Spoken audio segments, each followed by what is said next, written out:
You're listening to the For ClimateTech series on the Forward Faster podcast, providing bite-sized insights for climate tech innovators. Hello and welcome for ClimateTech's podcast powered by Forward Faster. I'm Jacqueline Ros Amable, the Managing Director of Venture for ClimateTech.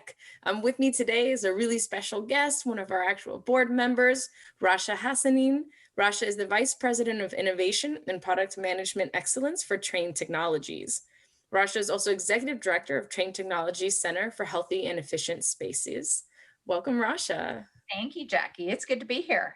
Thank you so much for joining us. I can't wait to meet you all in person, but this is I'm excited for people to get to know you through this lens. I know. This may be the first board I've ever been on where I haven't met everybody in person yet, and it's been over a year. So it's wild.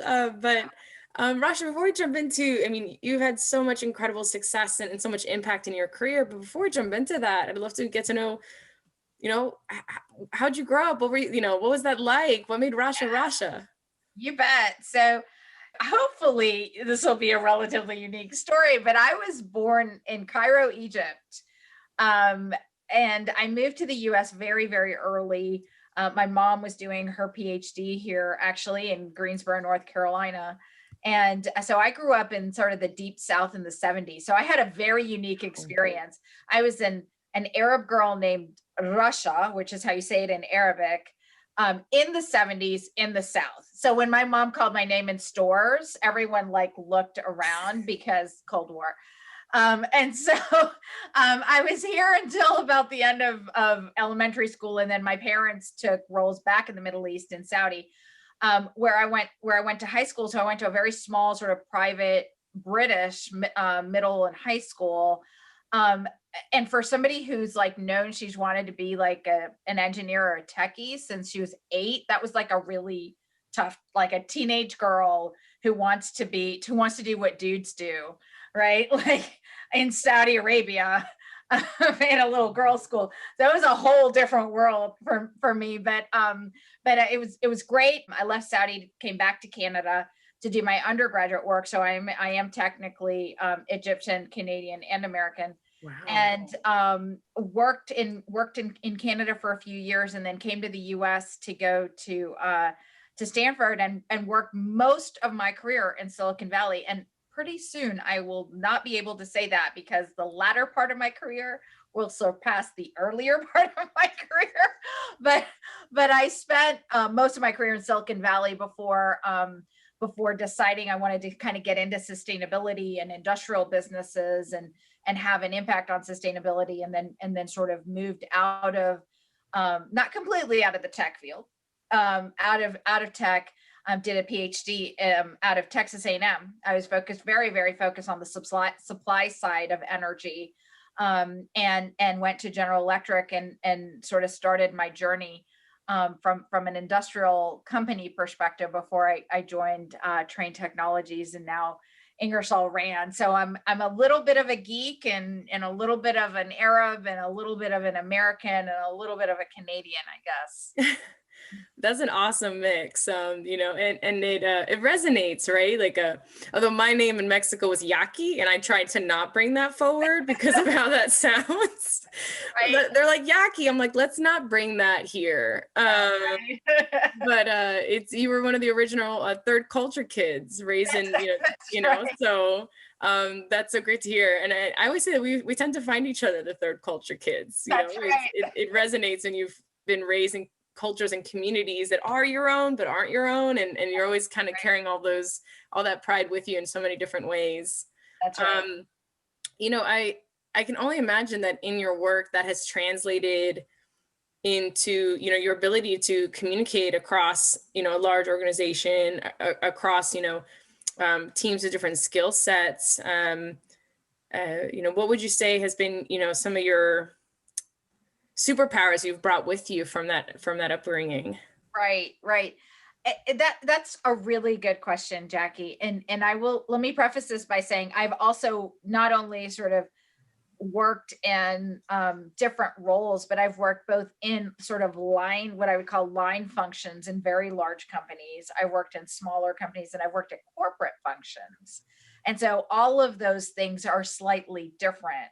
So I've done everything from like engineering or product management or marketing all the way up to strategy, and what I'm doing now with sort of corporate innovation in the office of the CTO. So all very different. And I would say the key skills that sort of come into play here are a couple of things. One, when you switch as companies and industries kind of as much as I have, so sort of transferable skills only get you so far.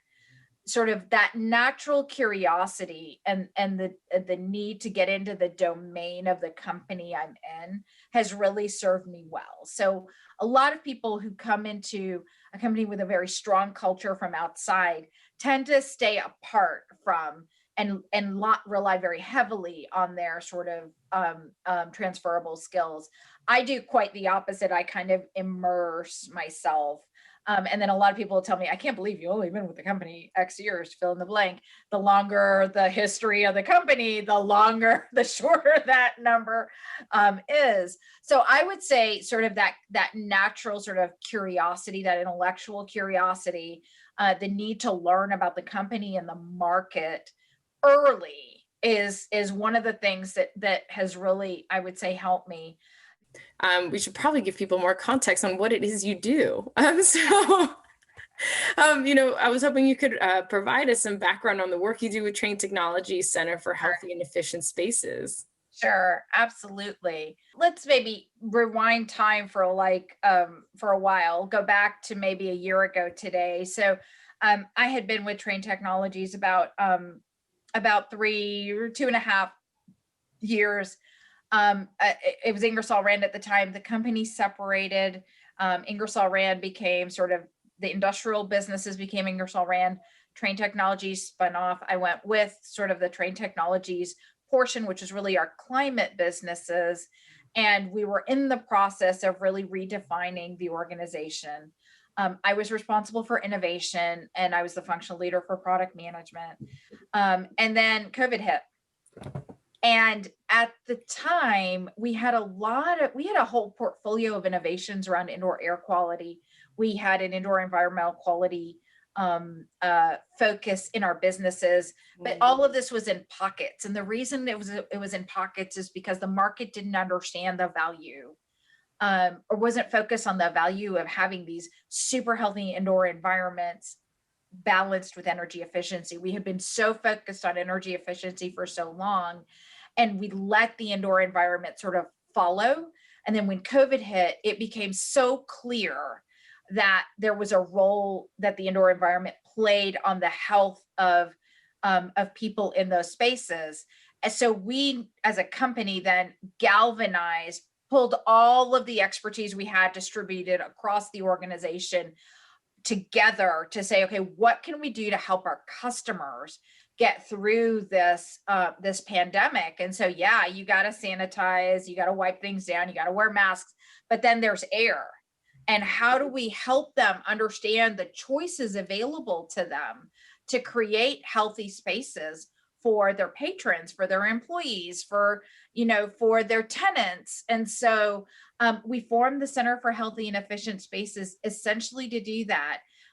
It really allows us to provide leadership both across the company, but externally around the impact that indoor environmental quality can have on the health, the well-being, and the productivity of people without compromising energy efficiency. And that was the really important part of all of this. Trane Technologies is very much a purpose-driven organization. We were very focused on sustainability.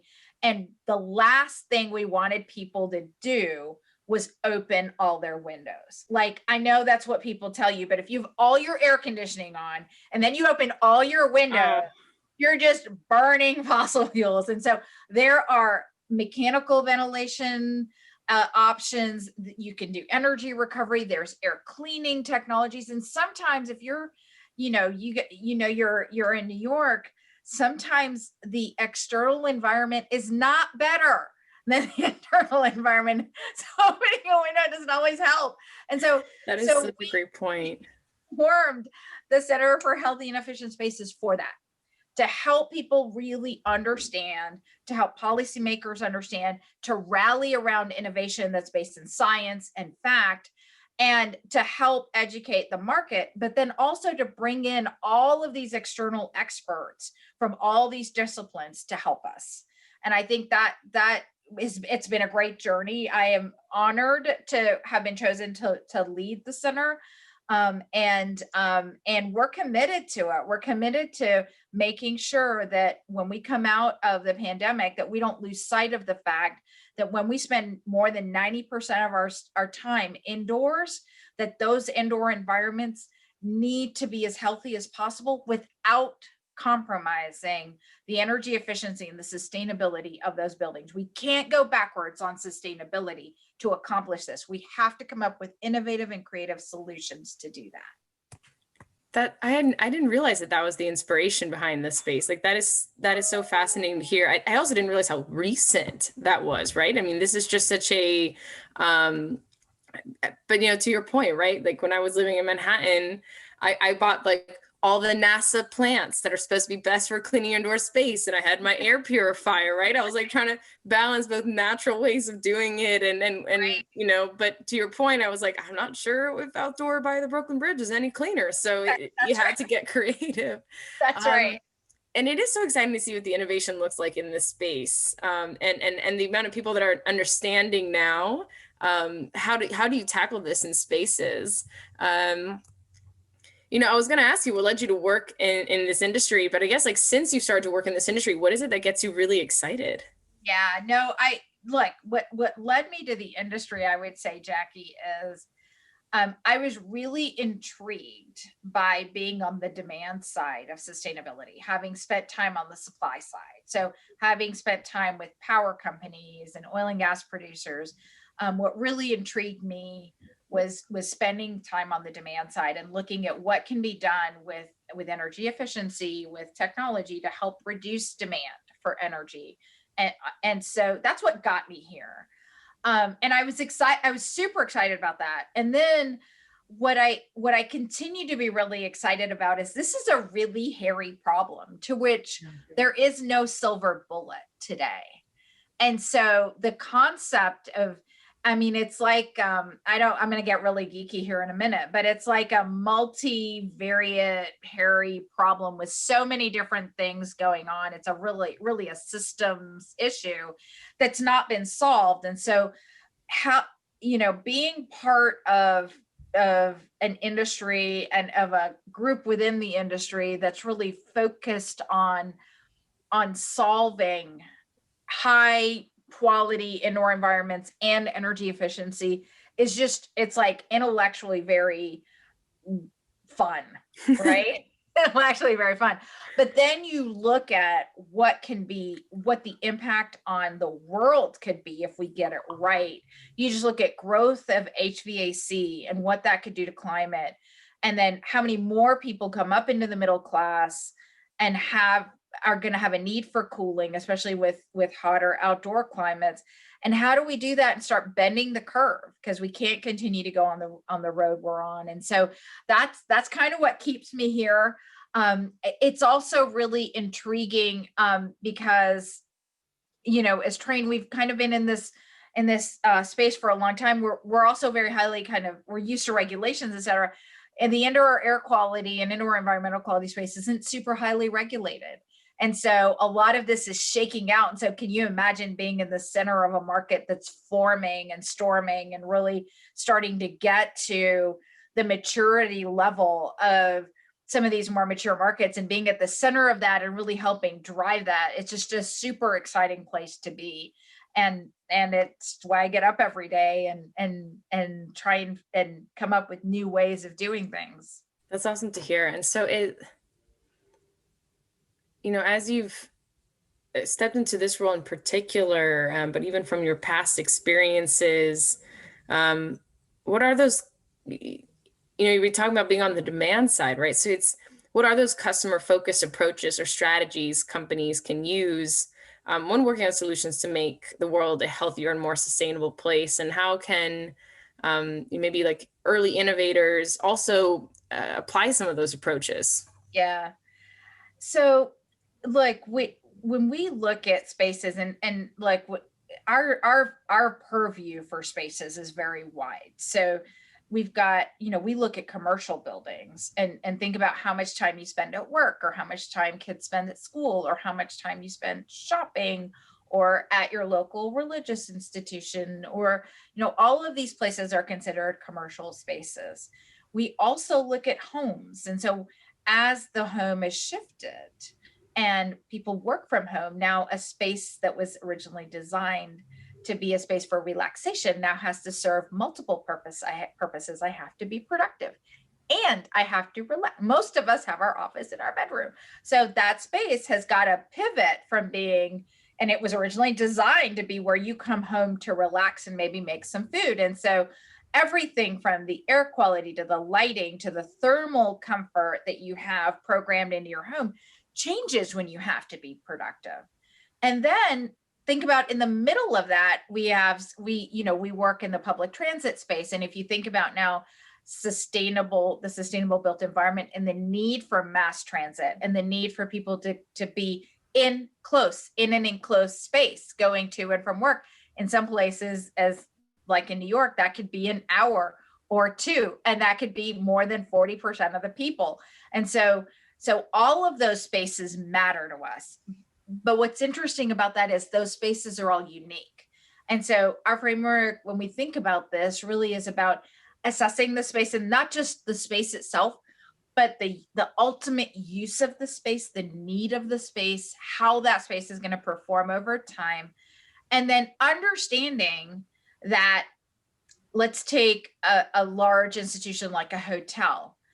Your air quality and your lighting and all of your environmental quality needs for the hotel room are going to be different than the lobby. And then they're going to be different from a big ballroom, and the restaurant's then again going to be different.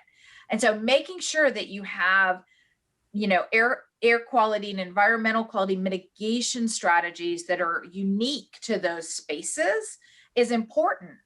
And then I think the most underserved part of this is really thinking about the management of that over time, and using all of the digital and sensing technologies to not only make sure that you're accommodating for spikes, right? Like, so the lobby's crowded all of a sudden, it's got all these people in there, someone might be sick, I need to do something different for the next 2 hours, right? How do you do on-demand management of that? And then how do you take everything, all of that data that and put it in the hands of the consumer so that they can make better choices? And that level of transparency that we now have and have come to expect from things like our Amazon order or our Domino's pizza being applied to air quality, right? Think about how you used to go find a restaurant before and how you find a restaurant now. Before, it was like, there's a health certificate and there's no roaches. Like, that's what you care about, right? But it didn't matter what the air quality was. Now you read reviews, you care about the food quality. Our vision for this is, look, at some point, consumers are going to want to see, is the air quality in that restaurant, in that school safe? And is the air quality high enough, and is it good enough to create, in that school, for example, a great learning environment for my kids? And the more we can educate consumers about that, the better. But first and foremost, the people that are running those facilities have to partner with people who understand the complexity of these systems, and to help them make the right decisions, right? Because this is not a lay person. Like, you can't, like you talked about, right? Do I get the plans? Do I not? Like, and that's just your home, right? Imagine if you were now responsible for 30 students, a classroom, and all those teachers. Like, you want to be making the right decisions, and you want to partner for that with experts, people who understand airflow and air quality. And that's what we're saying is, look, just try not to do it yourself. Make sure that you're investing as much as you're investing in sanitation. Invest and learn about air quality and air quality and environmental quality to create those environments. And then the more people learn, we are all in on the more people learn, the better decisions they're going to make. How do you balance, working to empower your customers with data, with that tricky balance of making sure that the technology that you're using to solve is actually viable in the market, right? Because there is that like thin line of this technology matters and should exist, but will someone pay for that? So how do you, how do you balance that? Yeah, so it's the same. It is a very similar. I will confess that the Center for Healthy and Efficient Spaces, for example, is modeled after our Center for Energy Efficiency and Sustainability, because it's the exact same dilemma we have with sustainable choices.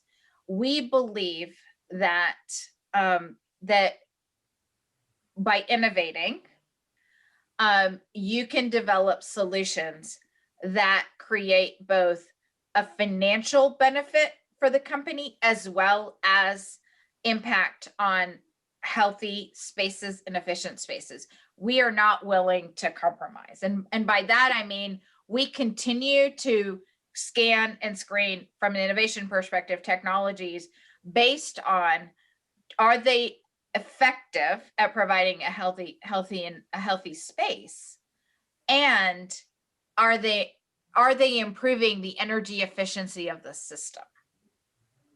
And what we don't do, so we've run across a number of technologies, for example, because you can heat anything hot, you can make anything hot enough to kill stuff. Like you can just raise the temperature of anything hot enough to kill stuff. What is the energy tax of that? So we've come across a number of technologies that require a huge energy tax, for example, for purification.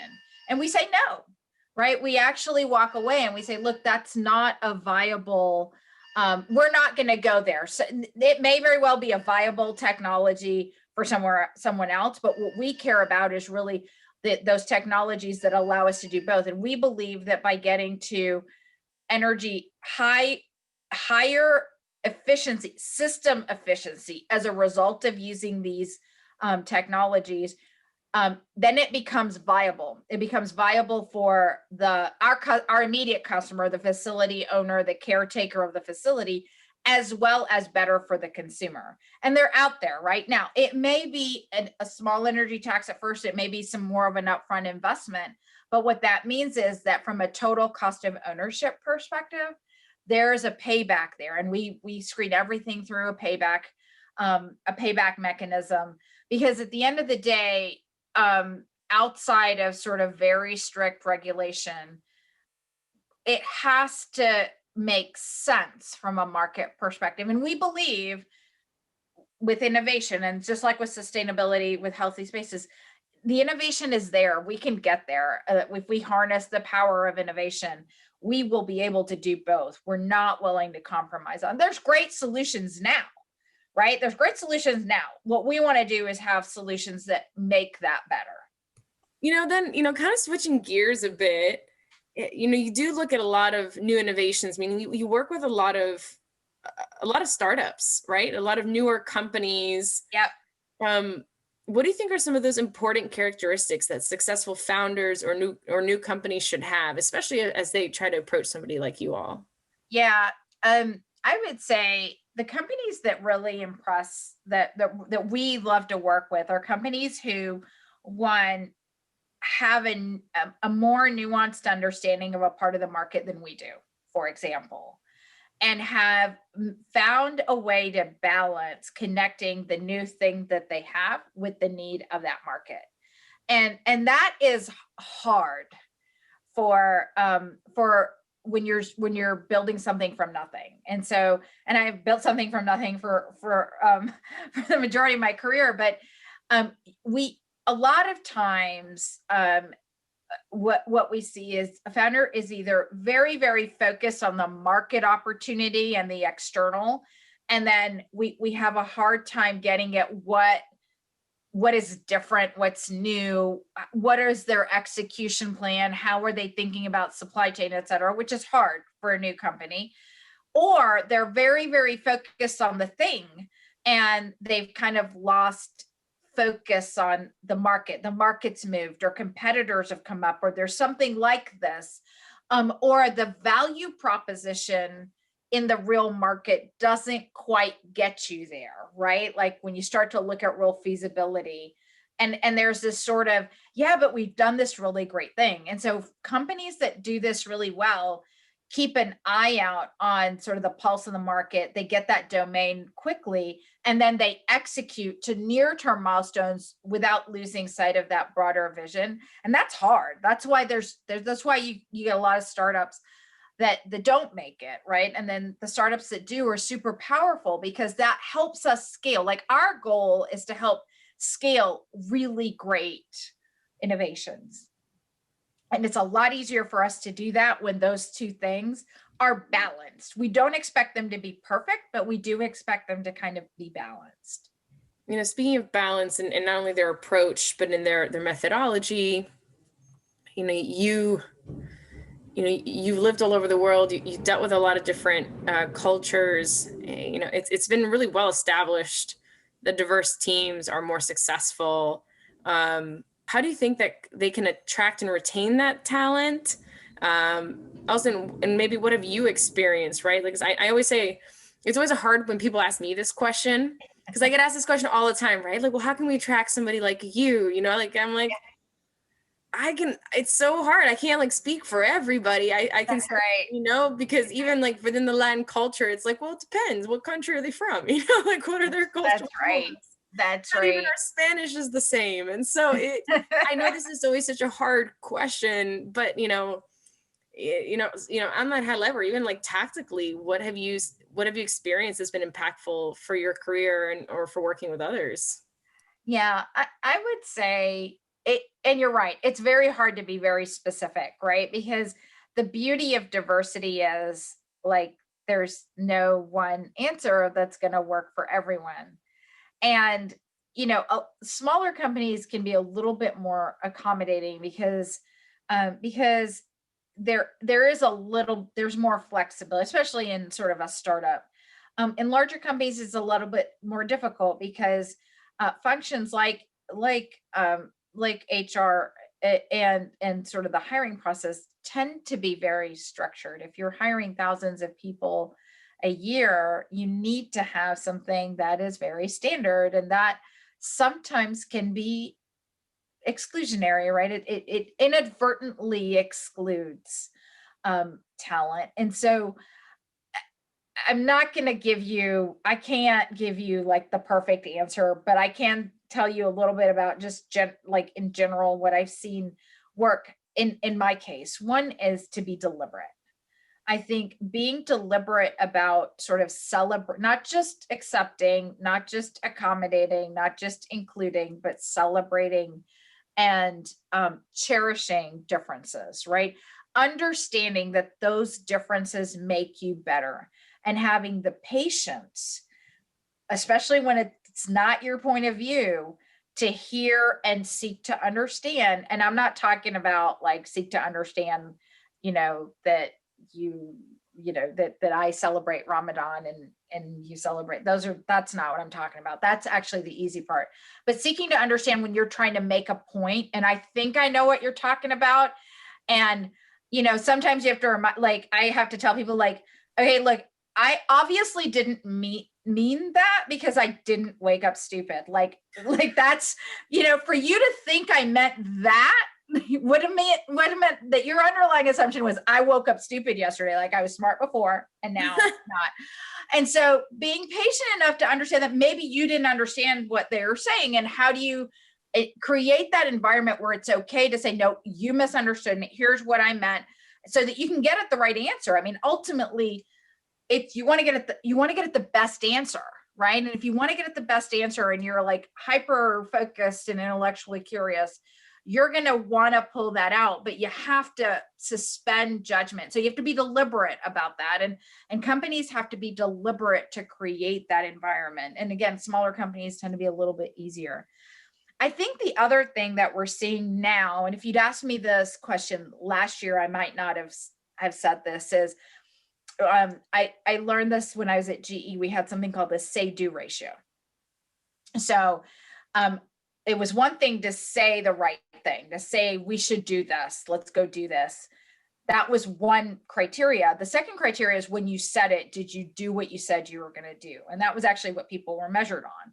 companies have to have a say-do ratio that's very high for not just diversity, but inclusion, right? At this point, because I think, over the last year with the changes in, at least here in the US, in sort of the social justice landscape, et cetera, there's just so much more sensitivity around companies saying and not doing. And so you see a lot of companies that are starting to do, and you're like, wow, you needed this to go do, you could have done, but that's neither here nor there. I think right now companies are really under the magnifying glass in terms of, we've been saying this for like years. Now it's time to do. And so that sort of say-do ratio has to line up. And I think it has to be more public than ever within employees, but also externally. That's how you're going to create this buzz around the company. The other thing I would say is these two are kind of related, which is we need to start to challenge underlying assumptions and systems, right? And not ignore trends. And so, especially when it comes to diversity and inclusion, it's like, yeah, okay, so we lost all these people, but they were all for different reasons. And it's like, yeah, but we didn't, and we hired these other ones. I'm like, no, we were so few that we couldn't afford to lose these, and we had to hire them. Like, so there is this sort of like, let's challenge our underlying metrics and our underlying systems and not dismiss a trend, because what's happening is the leadership is almost under a magnifying glass. Like, okay, what are you're making these promises, commitments. What are you going to do differently? I want to see what you're going to do differently. And if we're hemorrhaging women or we're hemorrhaging diverse individuals, how are we going to address that differently from the past?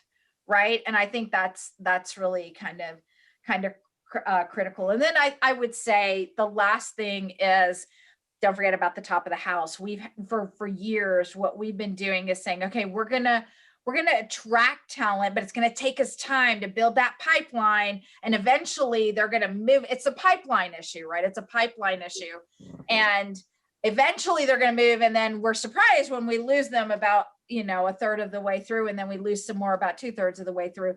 And so for us, I think what's really critical is, let's not sort of aggregate the numbers and lose sight of the top of the house. The top of the house matters, because that's who's going to pull through, that diversity of not just straight up, but diversity of thought, and that, that sort of withholding judgment and being at the table to say, wait a minute, are you really looking, when you're doing talent reviews, for example, are you really looking at this the right way? And challenging those underlying assumptions. If you don't have diversity at the table, challenging those assumptions, they will go unchallenged, right? And so that's really what I would say. And that's what I've seen be successful. And in my personal experience, that, when you're thinking about innovative teams, like, that's so critical. Like, it's very difficult to be innovative and really have an impact without really sort of having those like scratchy conversations and disagreeing, and then coming up with a better solution and walking away kind of okay with that, right? And I think that hopefully, I know it's not the perfect answer and it's not super tangible, but I mean, that's what I would say is resonates though. I would say diversity is uncomfortable, but the power is in the friction. That's right. That's exactly right. That's a great way to put it. Well, I wanted to end on I have two more questions for you. Sure. And then I know, we're going to be up on time. I want to end on a happy question, sort of, like, what are some solutions or trends that you're seeing that you find exciting or hopeful in terms of addressing the climate change? But I also wanted to add, and see which one you wanted to answer first, is, what's a question that you don't get asked that you wish people would ask, whether it's about your work or, about the impact that you want to have? Yeah. We're going to do the first one first. Yes. Yeah. I wanted to make sure I said that one. I don't put the other one at you at the end. What I would say, like, when I started thinking about climate change, I remember there wasn't even a class on sustainable energy a class, like they had to make up it was like the inaugural class of sustainable energy at university. So I've been looking at this for a while. And I would say one of the things that I just really love, and I have to say, has been just really interesting to watch, is the ubiquity and awareness and understanding around climate change. And I'm not sure if there was a turning point or if it was an overtime, but like my 70-year-old aunt talks about climate change, like when there's a big storm in Egypt. Like that to me is amazing because, you know, she's a retired finance person, right? Worked at the ministry, like we would never have had these conversations 10 years ago or 15 years ago, right? And now we can have conversations around climate shifts and how she's experiencing climate change in Egypt, right? Where she would say, oh no, back in the day, we would never see this. And now climate change is impacting this and it's impacting that. And so that to me is one of the most hopeful things, because I do believe that groundswell around climate change, and then eventually people making choices that are more sustainable and then having that pull through the system is probably the most powerful mechanism we're going to have. Regulation is important, policy is important, technology, innovation is important, but just having that ubiquitous awareness around it is critical. That doesn't mean every human is going to understand all the science behind climate change, but they believe, and belief is important. And so more and more people believe, they're choosing to believe, and they're choosing to trust in an imperfect science, right? I mean, climate change is so complex. The other thing that I'm loving is more and more we're seeing solutions emerge, innovative companies, large incumbent companies from every element of the value chain: demand, supply, grid, you know, decarbonization of grid, right? Electric. I mean, we're starting to see this sort of critical mass all through the value chain of innovation. And that to me, you know, companies are starting to really understand the value to the economy and the jobs created and all of these things that we've been saying about clean tech for a very long time.